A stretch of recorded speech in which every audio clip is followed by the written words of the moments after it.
ہم آپ کو بہار نستعلیق چینل میں خوش آمدید کہتے ہیں۔ آپ اپنی اور اپنے بچوں کی خوبصورت اردو انگلش لکھائی کے لیے اور اپڈیٹ رہنے کے لیے بہار نستعلیق چینل کو سبسکرائب کریں اور گھنٹی کا بٹن دبائیں۔ شکریہ۔ اعوذ باللہ من الشیطان الرجیم، بسم اللہ الرحمن الرحیم۔ چشمے پٹھوار ٹی وی کی طرف سے آپ کا میزبان مبین مرزا حاضر خدمت ہے۔ ناظرین، ہماری کوشش ہوتی ہے کہ آپ کے سامنے ہم ایسی نامور شخصیات کو لے کے آئیں جنہوں نے زندگی کے کسی نہ کسی شعبے میں نہ صرف اپنا نام کمایا بلکہ اپنے کام کی وجہ سے وہ اپنے علاقے کی بھی پہچان بنے اور اس دنیا کو وہ کچھ دینے کی تگ و دو میں رہتے ہیں۔ ہمارے آج کے مہمان ایک ایسے شعبہ زندگی سے ان کا تعلق ہے کہ جس کو دیکھ کر سوچ کر انسان تسکین کی بلندیوں پہ پہنچ جاتا ہے۔ میری مراد فن خطاطی، فن خوش نویسی سے ہے۔ ہمارے آج کے مہمان جناب صفدر حسین راجہ صاحب عارف القلم، یہ شاگرد خاص ہیں استاد محترم جناب خالد جاوید یوسفی صاحب کے۔ اس وقت جو پاکستان میں خطاطی کے حوالے سے حیات لوگ ہیں ان میں سب سے اہم نام جو ہے وہ محترم خالد جاوید یوسفی صاحب کا آتا ہے۔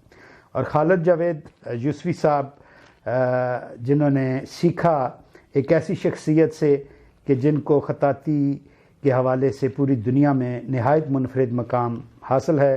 میری مراد سلطان الخطاطین حافظ محمد یوسف صدیدی رحمۃ اللہ علیہ سے۔ ہمارے آج کے مہمان ہیں صفدر حسین راجہ صاحب۔ راجہ صاحب، ہم آپ کو اپنے پروگرام میں خوش آمدید کہتے ہیں۔ شکریہ جی، نوازش آپ کی۔ راجہ صاحب، ماشاءاللہ آپ نہ صرف خطاطی کے حوالے سے بلکہ آپ کی زندگی کے بہت سے پہلو ہیں۔ ماشاءاللہ شاعری کو دیکھ لیں اور اگر سپورٹس کے حوالے سے دیکھیں تو آپ کا ہاکی میں بھی ماشاءاللہ بڑا نام ہے۔ تو آغاز ہم کریں گے خطاطی کے ہی حوالے سے کہ یہ ایک ایسی چیز ہے خوبصورت لکھی ہوئی، اور یقیناً آپ اپنی زندگی کا تجربات ہمارے ساتھ آج شیئر کریں گے۔ جب آپ ایک خوبصورت لکھی ہوئی چیز کسی کے سامنے رکھتے ہیں تو کیا تاثرات ہوتے ہیں اگلے آدمی کے؟ مرزا صاحب، آپ کا سوال سر آنکھوں پر، اور سب سے پہلے تو میں آپ کا شکریہ ادا کرنا چاہوں گا کہ آپ اور چشمے پٹھوار ٹی وی جو ہے یہ اس شعبے میں گراں قدر خدمات دے رہا ہے اپنے علاقے کے خاص لوگوں کو، جن کی اچیومنٹس ہوتی ہیں ان کو پروموٹ کرنے کے لیے، ان کو دنیا کو دکھانے کے لیے۔ تو یہ قدم قابل ستائش ہے اور اس کے لیے میں ممنون ہوں کہ آپ نے مجھے کچھ بولنے کا، کچھ سننے کا موقع دیا۔ اور اب آپ کا سوال کہ جب کوئی چیز، خوبصورت چیز کسی کے سامنے پیش کی جاتی ہے یا خطاطی پیش کی جاتی ہے تو لوگوں کا کیا ری ایکشن ہوتا ہے، تو اس کے لیے میں یہی کہوں گا کہ اللہ جمیل و یحب الجمال، کہ اللہ خوبصورت ہے اور خوبصورتی کو پسند کرتا ہے۔ تو اللہ تعالیٰ نے اپنی ساری صفات اور اپنے جتنے بھی خواص ہیں اس نے بہت معمولی مقدار میں کر کے تو انسان کے اندر ڈال دی ہیں۔ تو جب وہ خوبصورت ہے، خوبصورتی کو پسند کرتا ہے، تو یہی چیز اس نے انسان میں بھی ڈال دی ہے۔ تو جب کوئی بھی بندہ خوبصورت چیز دیکھتا ہے تو وہ اس کو خوبصورت ہی لگتی ہے۔ اور میں ایسے کہوں گا کہ خطاطی کیا، میں اگر کسی بندے سے پوچھوں کہ آپ کو بہتا ہوا پانی کیسا لگے گا، میرے خیال سے کوئی بندہ نہیں ہوگا جو کہے گا جی نہیں مجھے تو بہت برا لگتا ہے۔ جب میں کسی سے پوچھوں جی آپ کو گلاب کا پھول، موتیے کا پھول کیسا لگتا ہے، کوئی بھی نہیں کہے گا کہ مجھے برا لگتا ہے۔ جی کیوں؟ نیچر ہے، فطرت ہے، خوبصورت ہے، خوبصورتی اٹریکٹ کرتی ہے اور خوبصورت کو خوبصورت ہی کہنا چاہیے۔ میرا سوال کرنے کا مقصد یہ تھا کہ آج کل کمپیوٹر کا دور ہے، آج وہ لکھائی نہیں رہی، وہ خوبصورتی نہیں رہی، وہ تحریر کے اندر وہ جامعیت، وہ توازن نہیں رہا۔ اس دور میں جب بگڑی ہوئی لکھائی والے بیشتر لوگ ہیں اور خوبصورت لکھائی والے کم ہیں، تو جب آپ اپنی تحریر، خوبصورت تحریر کسی کے سامنے رکھتے ہیں تو کیا کسی کو کوئی حیرت نہیں ہوتی کہ اس دور میں بھی ایسے لوگ ہیں جو اچھا لکھنے والے ہیں؟ نہیں، ایسے ہوتا ہے۔ مثلاً آپ دیکھیں اللہ تعالیٰ نے جب کہا نا نون والقلم، تو یہ تو قیامت تک چلتا رہے گا۔ کم ضرور ہو جائیں گے لوگ شاید، لیکن ختم نہیں ہوں گے، یہ چلتا رہے گا۔ اور یہ فطرت ہے، کمپیوٹر فطرت نہیں ہے، وہ مین میڈ ہے۔ اور اب ہاتھ کے لکھے ہوئے کو جو سمجھنے والے ہیں، جن کی آنکھ ہے دیکھنے والی، تو وہ تو ہاتھ کی لکھائی کو بہت مطلب پسند کرتے ہیں اور ان کو اٹریکٹ کرتا ہے. اور استھیٹیکلی بھی اگر دیکھا جائے کہ ایک عام بندے میں اس کو ایک کمپیوٹر کی لکھائی کا لفظ اور ایک ہاتھ کی کسی خطاط کا لکھا ہوا لفظ دونوں سامنے کیے جائیں اور اسے صرف پوچھا جائے کہ دونوں میں سے کون سا اچھا ہے, تو وہ کہے گا یہ خطاط والا اچھا ہے. حالانکہ اس کو نہیں سمجھ کہ یہ اچھا ہے تو یہ کیوں اچھا ہے, اگر وہ زیادہ اچھا نہیں لگ رہا تو وہ کیوں نہیں لگ رہا, یہ اس کو کوئی پتہ نہیں, لیکن استھیٹیکلی اس کو وہ خوبصورت لگے گا کہ یہ اچھا ہے اور وہ اس کو اچھا ہی لگے گا, فطرت ہے. اچھا, تو آپ کو یہ کب احساس ہوا خوبصورت لکھائی؟ کیونکہ جس دور میں آپ پڑھے ہیں وہ یقیناً ایسے اساتذہ کا تھا جن کے خود خط اچھے ہوتے تھے, لیکن خوش نویس ہونا تو اور بات ہے, لیکن ماشاءاللہ خطاطی ایک بالکل الگ فیلڈ ہے. اس میں تمام جو الفاظ ہیں ان کے اوزان ہوتے ہیں, ان کا باقاعدہ ایک اصول ہے, ضابطہ ہے, اور اس کو سیکھا جاتا ہے.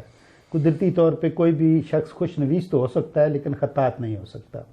تو کیسے, کس عمر میں آپ نے فیل کیا کہ مجھے اس شعبے میں جانا چاہیے, یا میرے اندر یہ اللہ نے صلاحیت رکھی ہے؟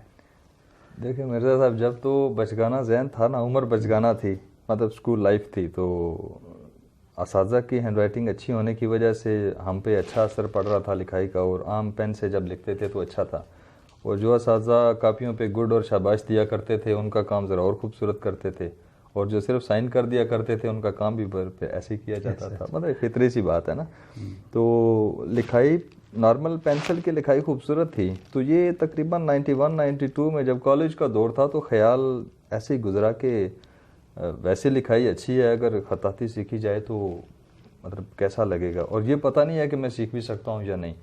تو اس کے لیے میں نے وہ جو میری ابتدا ہوئی خطاطی کی طرف, یعنی عام پینسل رائٹنگ سے خطاطی کی طرف جو ابتدا ہوئی وہ یوں ہوئی کہ میں نے کچھ قلم سے کچھ الفاظ لکھے. وہ اس وقت تو مجھے بھی بہت خوبصورت لگ رہے تھے.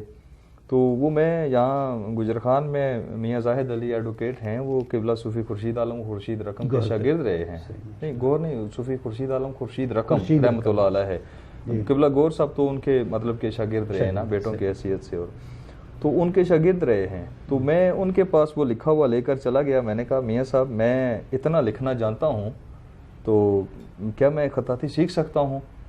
تو انہوں نے دیکھا, اور یقیناً وہ دیکھنے والی نظر تھی, انہوں نے کچھ خواص دیکھے کہ ہو سکتا ہے, تو انہوں نے انکریج بھی کیا اور اپنی شاگردی میں بھی لیا. تو جو میرے ابتدائی سبق تھے وہ میاں زاہد صاحب کے جانب تلمذ طے کیا تو وہاں پہ ہوئے, اور اس کے بعد پھر 18-20 سال کا پیریڈ جو تھا وہ غم دورہ میں گزر گیا, غم روزگار میں گزر گیا. تو وہ اس کے بعد پھر 2010 میں وہ میں نے ایک دوست سے خواہش کی, میں نے کہا جی کہ میں کسی بزرگ خطاط کا بیت ہونا چاہتا ہوں. تو عموماً لوگ پیروں کے بیت ہوتے ہیں, آپ نے بھی بیت کی ٹھان لی؟ ہاں, وہ نہیں, وہ ایسے تھا کہ جب خطاط حضرات جتنے بھی تھے نا گزر گئے ہیں, ان کو لائف ہسٹری بندہ جب دیکھتا ہے, سنتا ہے یا پڑھتا ہے نا, تو پتہ چلتا ہے وہ فقیر آدمی تھے.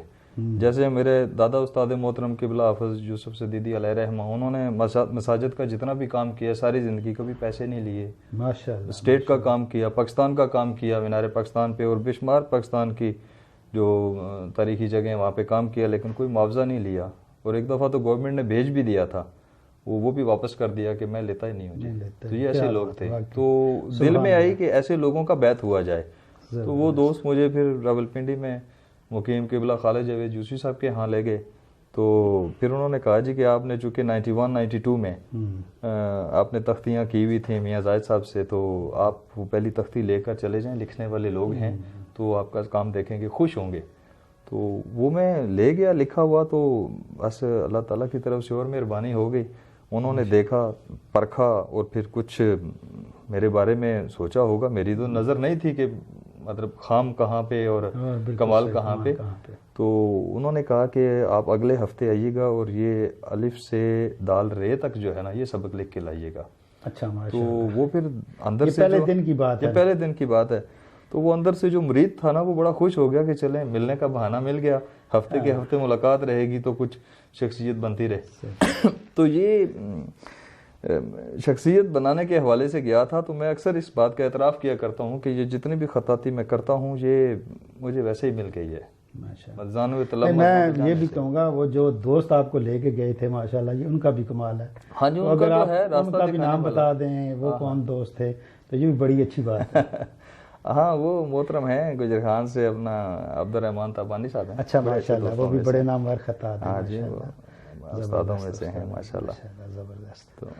تو خالد جاوید یوسفی صاحب کے پاس جب آپ بیت ہو گئے، پکے بیت ہو گئے، کیونکہ مجھے خود استادوں سے ملنے کا بڑا موقع ملتا رہا ہے، تو ماشاءاللہ واقعی ان کے پاس جائیں تو ایسے لگتا ہے کہ ہم کسی درویش کے پاس، کسی صوفی بزرگ کے پاس آ گئے۔ خطاطی کے حوالے سے تو وہ گائیڈ کرتے ہیں، رہنمائی بھی کرتے ہیں، لیکن عام جو زندگی کے معاملات ہیں، مذہب کے معاملات ہیں، دین کے معاملات ہیں، ان پہ بھی ماشاءاللہ ان کا جو اپنا زندگی کا نقطہ نظر ہے وہ بڑا پختہ ہے اور بڑا وہ رہنمائی کرتے ہیں۔ تو میں اس حوالے سے کہوں گا کہ استاد محترم کی کوئی بات۔ سر جی میں آپ کو بتاؤں کہ قبلہ استاد محترم جو ہے نا وہ ایز سچ جیسے لوگوں کی نظر میں کوئی پیر ہوتا ہے یا کچھ اس طرح کا بیعت ہونے والا اور پیری مریدی کا چکر ہوتا ہے، ایز سچ ہے کوئی نہیں ہے جی۔ میرا دل تھا جس کو میں مرید کرنا چاہتا تھا اور میں ان کے پاس چلا گیا، تو زرخیز زمین زرخیز ہونا تو پھر اس میں پھر بہاریں آتی ہیں، جو بویا جائے وہ اچھا ہوتا بھی ہے اور پھل بھی دیتا ہے۔ شخصیت سازی سبجیکٹ ہے جی۔ میں آپ کو بتاؤں کہ خطاطی کے علاوہ وہاں پہ جانے سے شخصیت سازی سبجیکٹ ہے، شخصیت بن جاتی ہے، اور جس کی شخصیت نہ بن سکے اس کو کم از کم دیکھنے والی وہ نظر مل جاتی ہے کہ کسی لفظ کو کیسے دیکھا جاتا ہے، کیسے پرکھا جاتا ہے۔ تو یہ انہی کا ہی ہے۔ میں تو وہ ایسے کہوں گا کہ میں گلیاں دا روڑا کوڑا تو محل چڑھایا سائیاں، تو بس انہی کا ہی ہے۔ کیا بات ہے ماشاءاللہ۔ مظہر مراز صاحب آپ ماشاءاللہ آپ کے خطاطی کے نمونے جو ہیں وہ ہمارے ناظرین کو بھی اسی ویڈیوز میں ملیں گے۔ ماشاءاللہ آپ بہت سی نمائشوں میں، ملک کے اندر تو کم و بیش پورے پاکستان میں اور غیر ملکی نمائشوں میں بھی آپ کے فن پارے جاتے رہے ہیں، تو یہ ایک بڑا لمبا سلسلہ ہے اور بڑا ایک خوبصورت تجربہ بھی ہے۔ خوبصورت بھی ہے، شاید کچھ اس میں میرے خیال میں تلخیاں بھی ہوں، تو اس حوالے سے آپ کے کیا تجربات ہیں؟ یہ جو سفر ہے اس میں اچھی باتیں تو ہیں، کچھ تلخ تجربے بھی ہیں۔ ہاں جی، دنیا ہے، انسانوں کی منڈی ہے، ہر طرح کے لوگ ملتے ہیں، ایسے تو نہیں ہو سکتا کسی شعبے میں جائیں اور صرف اچھے ہی اچھے ملیں۔ ہوتے ہیں تجربات، اچھے تو بے شمار ہیں، اور ایک مطلب کہ تلخ تجربہ سا ہوا مجھے، مطلب کبھی کبھی بڑا عجیب سا لگتا ہے کہ جی ایسا کیسے ہے اس شعبے میں بھی۔ وہ میں ذکر اس لیے کرنا چاہ رہا ہوں کہ جو تجربات ہوتے ہیں نا اس سے انسان خود تو بہت کچھ سیکھتا ہے، لیکن جب آپ اس کا ذکر کرتے ہیں تو جو اس شعبے سے متعلق لوگ ہوتے ہیں ان کو بھی شاید کوئی اچھی راستہ مل جائے اور وہ اس تلخی سے بچ جائیں، تو اس لیے میں نے ذکر کیا۔ وہ اصل میں ایسے ہے کہ ایک دفعہ ایسے ہوا کہ ایک انٹرنیشنل نمائش جب جہاں پہ ہوئی ہمارے ہاں پاکستان میں، تو اس میں پاکستان کی نمائندگی بھی کر رہے تھے، کافی خطاط حضرات تھے، مصور حضرات تھے۔ تو اس میں ایسے ہوا کہ نمائش کے بعد ہمیں انتظامیہ کی طرف سے ایک فون آیا جی کہ کوئی کمپنی، کوئی فرم ہے، وہ اس نمائش کے 20-25 فن پارے خریدنا چاہتی ہے، اور جتنا ہدیہ آرٹسٹوں نے، خطاطوں نے لکھا ہوا اتنا نہیں پے کر سکتے، وہ کم کریں گے 60-70,000 کے لگ بھگ۔ تو انہوں نے پھر پوچھا جی کہ اگر آپ کی اجازت ہو تو آپ کا فن پارہ جو ہے یہ ان کو سیل کر دیا جائے۔ تو اجازت دے دی کہ اب اللہ کی آیات اور نبی پاک صلی اللہ علیہ وسلم کی باتوں کو پیسوں میں تو نہیں تولا جا سکتا، جس کو جو جتنا کوئی اپنی مرضی سے، خوشی سے اور اپنی استطاعت کے مطابق دے سکتا ہے، اس پہ تو ہم لوگ تو کم از کم بزید ہونے والے نہیں ہیں کہ ایسے ہو یا ویسے ہو۔ تو اجازت دے دی۔ پھر 2 ہفتے کے بعد پھر جب وہ پتہ کیا کہ وہ اپنے فن پارے کا بات کی تھی تو اس کا کیا ویئر اباؤٹس ہیں، تو انہوں نے کہا جی کہ بات نہیں بنی تو آپ جو ہے نا وہ کبھی اپنا فن پارہ لے جائیے گا، واپس لے جائیں۔ اچھا، تو ایسے ہی ذہن میں خیال گزرا کہ ایک کمپنی یا فرم ہو، وہ اپنی مرضی سے اپنی پسند کر رہی ہو، پھر قیمت مرضی کی لگا رہی ہو، اور آرٹسٹ کو اعتراض بھی کوئی نہ ہو، اور پھر وہ لے کر بھی نہ جائے، تو کوئی بات سمجھ نہیں آئی۔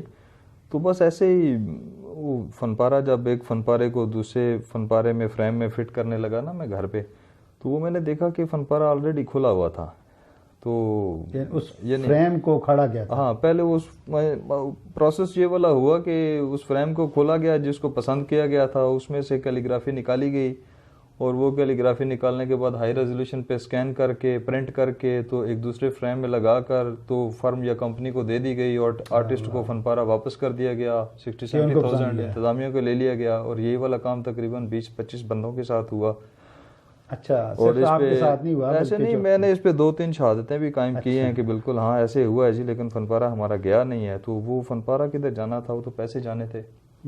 تو ایک خیال گزرا کہ جی کیسا شعبہ ہے، خطاطی لکھتے ہیں، قرآن لکھتے ہیں، راتوں کو لکھتے ہیں، اور یہاں پہ پھر اس طرح سے سلوک کیا جائے تو پھر وہ دل تھوڑا سا بد دل سا ہو گیا کہ یہ آرٹسٹ پھر کام کرے تو ان لوگوں کے لیے کیوں کرے. اس سے بہتر تو یہی ہے کہ جیسے ہم کرتے ہیں بس اپنے دل کا رانجھا راضی رکھتے ہیں، راتوں کو لگے رہتے ہیں، اور بس اپنا دل مطمئن ہے بس کافی ہے، باقی کسی کے لیے کیا ضرورت ہے. میں فیس بک پہ ایک دفعہ میں نے آپ کا یہ جو آپ راتوں کو لکھتے ہیں اس کو آپ نے منظوم بھی کیا اور اپنی پٹھواری زبان میں کیا، تو میں چاہوں گا چشمے پٹھوار کے اس فورم سے آپ وہ کچھ اشعار ہمارے ناظرین تک بھی پہنچائیں. وہ بس دلی کیفیات ہوتی ہیں مرزا صاحب. رات کو جب بندہ جاگتا ہے نا، خطاطی والا جاگتا ہے تو کمپوزیشنیں نازل ہونا شروع ہو جاتی ہیں.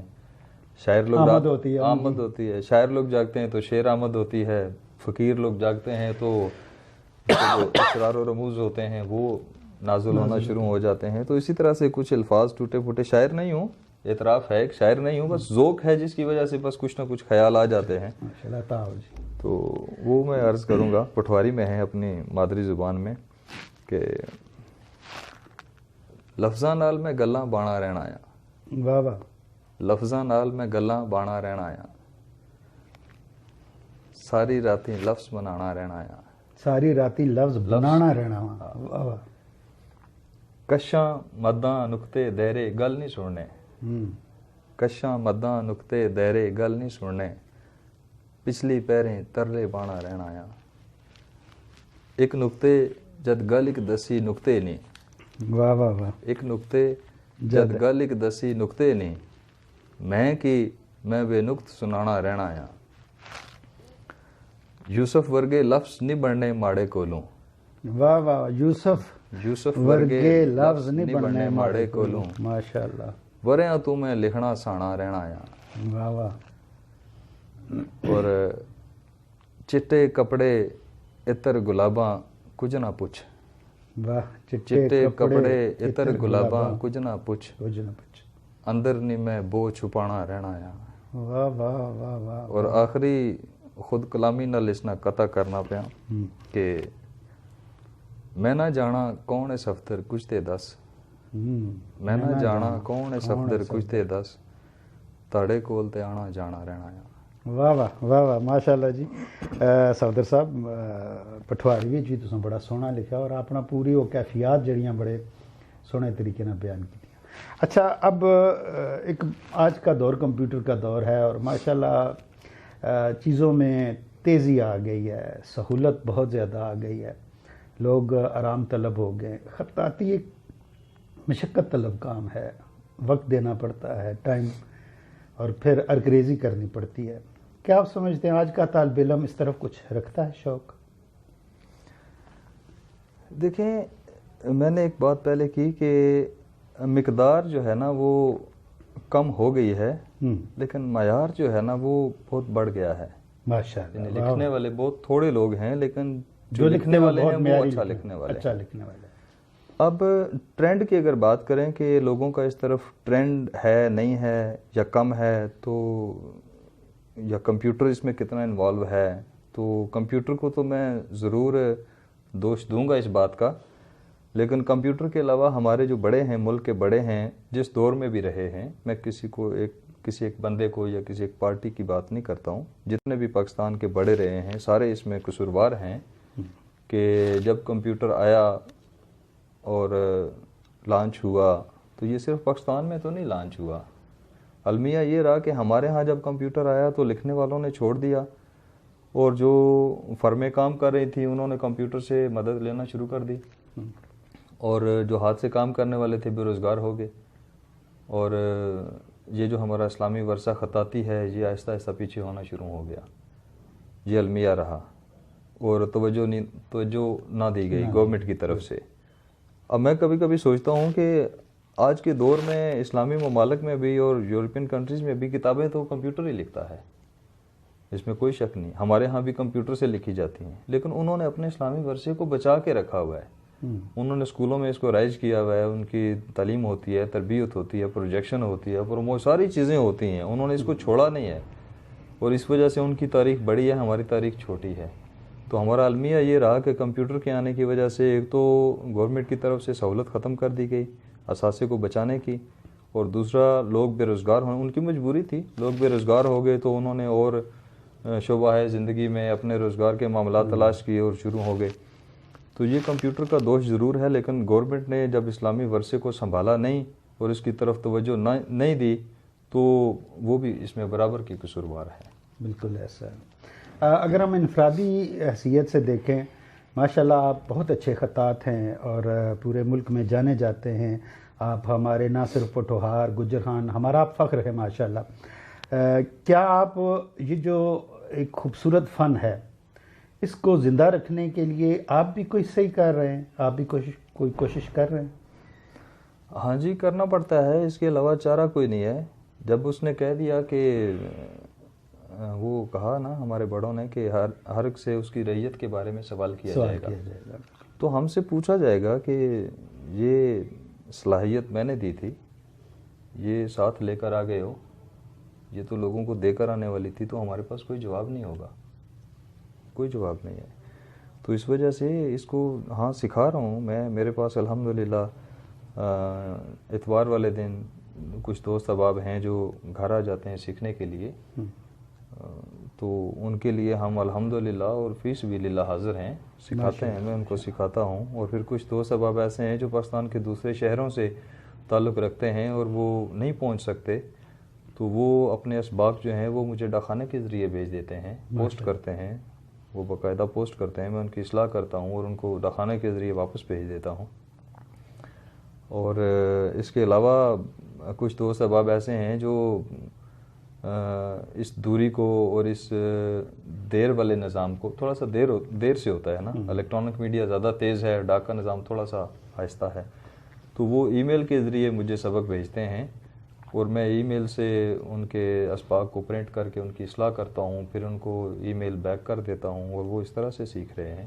ماشاءاللہ۔ اور اس کے علاوہ جو ایک اور الحمدللہ اور فی سبیل اللہ کاوش ہے، وہ یوٹیوب پہ بہار نستعلیق ایک چینل ہے خطاطی سیکھنے کا، کہ جس میں میں سارے اسباق کی ویڈیوز بناتا ہوں ایک ایک کر کے، چھوٹی چھوٹی، تاکہ کسی پہ گراں نہ گزرے، ٹائم کے حوالے سے بوجھ نہ بنے۔ تو اس کے ذریعے الحمدللہ نہ صرف پاکستان میں بلکہ بیرون ملک جو ہیں لوگ نستعلیق سے، اردو سے ذوق و شغف رکھنے والے، وہ سیکھ رہے ہیں الحمدللہ، فیڈ بیک ملتا ہے کہ آپ ماشاءاللہ بہت اچھا کر رہے ہیں۔ تو یہ اپنی طرف سے کوششیں ہیں، چونکہ اس سوال سے بچنا ہے، سخت سوال سے، کہ مالک پوچھے گا ہم سے کہ یہ میں نے تمہیں دیا تھا، تم ساتھ لے کر کیوں آ گئے ہو؟ یہ بڑی ذمہ داری ہے، تقسیم نہیں کی، بڑی ذمہ داری ہے۔ ماشاءاللہ آپ تقسیم بھی کر رہے ہیں، اور رہ رہا ہے کہ مجھے استاد محترم خالد یوسفی صاحب بھی یاد آ رہے ہیں۔ یہاں 23 مارچ کو چند سال پہلے یہاں ایک نمائش کا اہتمام کیا گیا تھا، جس میں بہت سارے دوستوں نے اپنے فن پارے رکھے تھے۔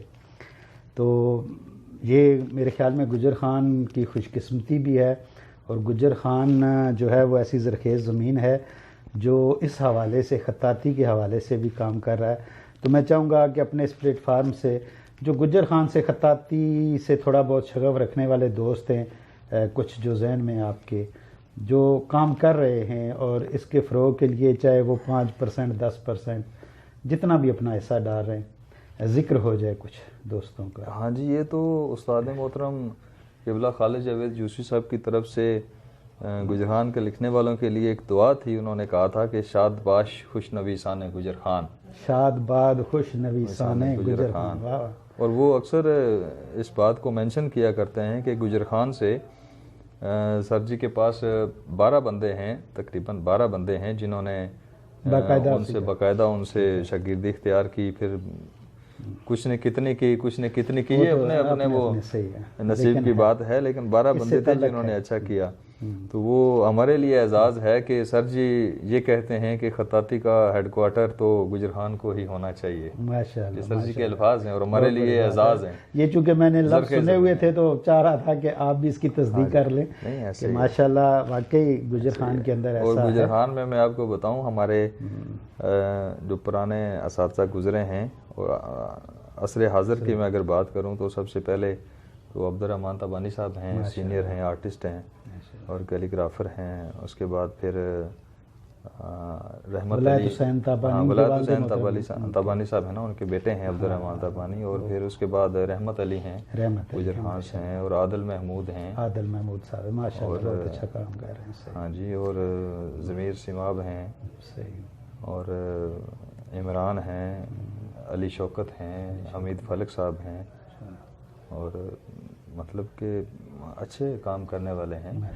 اور یہ اعزاز کی بات ہے کہ یہ اتنی زرخیز زمین ہے گجرخان کی, نہ صرف خطاطی کے میدان میں سمجھ لیں بلکہ مختلف شعبہ ہے زندگی میں. جب گجرخان کو آپ پرکھیں گے تو بے شمار جگہ ہیرے موتی ملیں گے. بالکل ایسے ہو ہی نہیں سکتا کہ اس میں نہیں ہے. ماشاءاللہ جی.